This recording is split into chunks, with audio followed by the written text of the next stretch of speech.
Welcome back to Neo Comics guys, your one stop for Indian and international comic book reviews, unboxings and informations।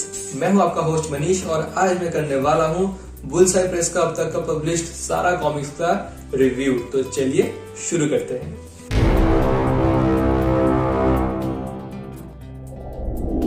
So guys, जैसे कि आप लोग देख सकते हैं कि मेरे पास अब तक का पब्लिश्ड सारा बुलसाई कॉमिक्स है, बट इंग्लिश में है। इनका हिंदी वर्जन पे आपको अवेलेबल हो जाएगा बुलसाई प्रेस का ऑफिशियल वेबसाइट से। तो अगर आप इंग्लिश में कंफर्टेबल नहीं है, आप इन्हें हिंदी में भी खरीद कर पढ़ सकते हैं।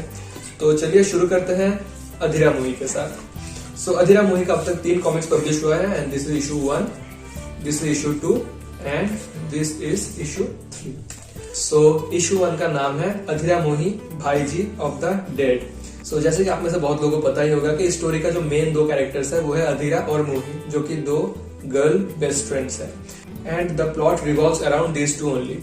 बट गाइस, पहला इशू में हम देखते हैं कि गोरेगांव नाम का एक गांव होता है जहां पे केमिकल एक्स नाम का एक केमिकल एक फैक्ट्री से लीक हो जाता है और वो नियर बाय एक खेती में स्प्रेड हो जाता है और उस खेती में उगने वाला सारा जो वेजिटेबल्स है those are mutated radioactive vegetables और उन्हें खाने वाले लोग बन जाते हैं zombies. So Goregaon gets plagued by zombies और इसी ज़ॉम्बी एपोकैलिप्स के दौरान कैसे अधीरा और मोही सर्वाइव करते हैं उसी के बारे में है ये पहला issue. The next issue's name is Adhira Mohi beast of Vichitrapur and this story is more about Vichitrapur than Adhira and Mohi. तो विचित्रपुर नाम का भी एक गांव रहता है जहां पे बहुत कुछ मिस्टीरियस चीजें होते रहते हैं और अधीरा मोही कैसे वहां पे फंस जाते हैं उसी के बारे में issue 2। And issue 3 name is Adhira Mohi dacoits demons and other dreadful things. और कवर में आप देख सकते हैं देयर आर 5 पीपल एंड ये 5 लोग मिलकर एक बैंक रॉबरी में इन्वॉल्व हो जाते हैं and things go south because of some unfortunate turn of events. और रॉबरी के बाद उसी बैंक के अंदर ये 5 फंस जाते हैं किसी तरह और उस स्टोरी लाइन में भी एंडिंग में अधीरा मोही का एंट्री हो जाता है and they also somehow gets involved in this whole situation. So guys, this was basically the plot summary for issue number 3, issue 2 and issue 1। Guys, Adhira Mohi का स्टोरी का राइटर है अश्विन कलमाने और इसका मेन आर्टिस्ट का नाम है एमिलियो उतरेरा। तो चलिए अब इसको रेट करते हैं। So for the story I would like to give it a 3.5 out of 5। Ashwin Kalmane has done a really good job guys. कभी कभार आपको एक इशू 2-3 बार पढ़ना पड़ सकता है to get the full grasp of the story और the plot that is going on in the book and this is kind of like a double edge sword. मतलब इसका 2 बेनिफिट्स है। The writer is also happy that readers are reading his comics twice और thrice and the readers are also happy कि एक ही comic 2-3 बार पढ़ के हम लोग पूरा पैसा वसूल कर रहे हैं। बट गाइज, मेरा जो मेन कंप्लेंट था दैट इज इशू 1 में हम लोग देख सकते हैं कि स्टोरी का ज्यादातर फोकस अधीरा और मोही के ऊपर रहता है, बट इशू 2 में the story focuses totally on Vichitrapur and the incidents that are going on there. और अधीरा मोही एकदम लास्ट में एंट्री मारते हैं and they gets totally involved in the story somehow and same goes for issue 3। तो issue 3 में भी हम लोग देखते हैं कि it focuses on a bank robbery and some mysterious things that goes on along with it और वहीं पे भी अधीरा मोही एकदम लास्ट में एंट्री मारते हैं and somehow they get involved in the whole story line.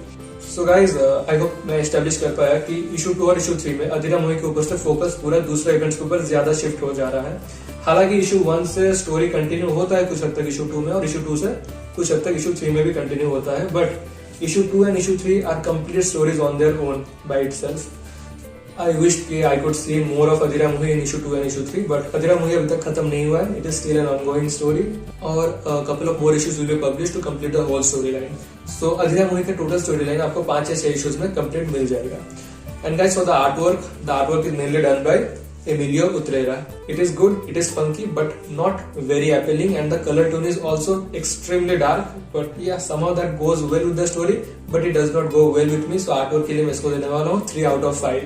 So story के लिए 3.5, artwork के लिए 3, it totals up to 6.5 out of 10. That makes it a decent read, not the best, but not bad either.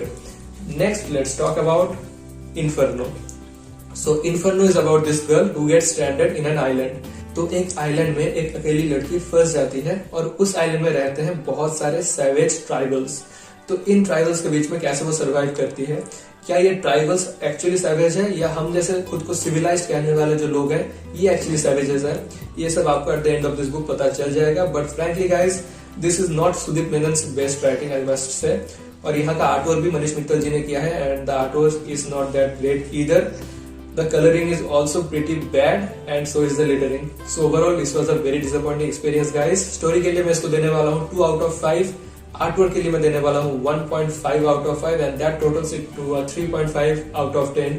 So guys this is not a must read. Thankfully ये एक one shot है, मतलब एक ही book के अंदर आपको complete story मिल जाएगा. So that is a saving grace, but other than that there is nothing really to great about inferno. So next I am going to talk about Zalim Manjha. तो जालिम मांझा के बारे में बहुत नेगेटिव रिव्यूज मिला मुझे, बट इसको पढ़ने के बाद I was pleasantly surprised guys. So Zalim Manjha is written by Sudeep Menon.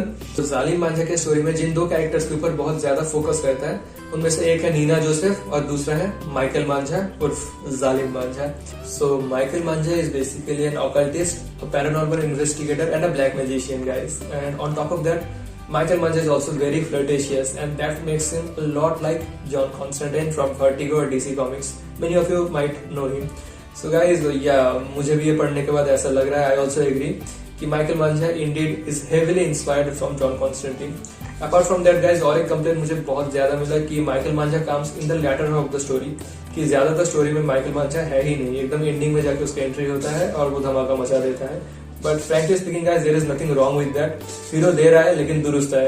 That's what it is all about. So yeah, it was actually pretty decent read. मुझे पढ़ के ये काफी मजा आया guys. So स्टोरी के लिए मैं इसको देने वाला हूँ 3.5 out of 5. इसका आर्टवर्क काफी कार्टूनी है, but the colors are very vibrant and it was actually good looking. So artwork के लिए मैं इसको 3.5 out of 10 देने वाला हूँ. So it totals up to a 7 out of 10. So yeah, मेरा personal opinion है. Some of you might really like it, some of you might hate it, but yeah, it is what it is. Next, let's talk about Yagya, the demon goddess. Yagya is a story about this female lead protagonist जिसका नाम है प्रज्ञा Parashar. So Pragya is basically a comic book artist and writer और प्रज्ञा का पापा भी comic book creator थे. So she has a very intimate relationship with comics और she is also a very passionate comic book creator. But ऐसे एक nerdy लड़की का जिंदगी कैसे बदल जाता है, कैसे कॉमिक बुक क्रिएटर बन जाती है एक डीमन गॉडेस, इसी के बारे में है ये कॉमिक्स. सो या ओवरऑल यज्ञा का स्टोरी में मुझे काफी पोटेंशियल दिख रहा है, बहुत डेवलपमेंट किया जा सकता है स्टोरी में और इसमें बहुत सारा माइन्यूट डिटेल्स है जो स्टोरी को और एनरिचिंग बनाता है. बस यज्ञा पे फोकस नहीं है. गोवा में ड्रग कार्टेल्स, पुलिसिंग, ये सब के रिलेटेड भी बहुत कुछ होता रहता है बैकग्राउंड में और I am really excited for Yagya issue 3. फिलहाल इसका 2 ही इशू पब्लिश हुआ है. And as for the artwork guys, as I've said, artwork is done by one of the best artists of Indian comic book industry, Sushant Panda and Zoeb Momin. And I really wish कि issue 3 में भी equal level का artwork maintain हो, या अगर हो सके तो बेहतर artwork मिले तो और भी बढ़िया. So overall guys, story के लिए मैं इसको देने वाला हूँ 4 out of 5 and that's what I'm going to give for the artwork too. Artwork के लिए भी मैं इसको 4 out of 5 देने वाला हूँ.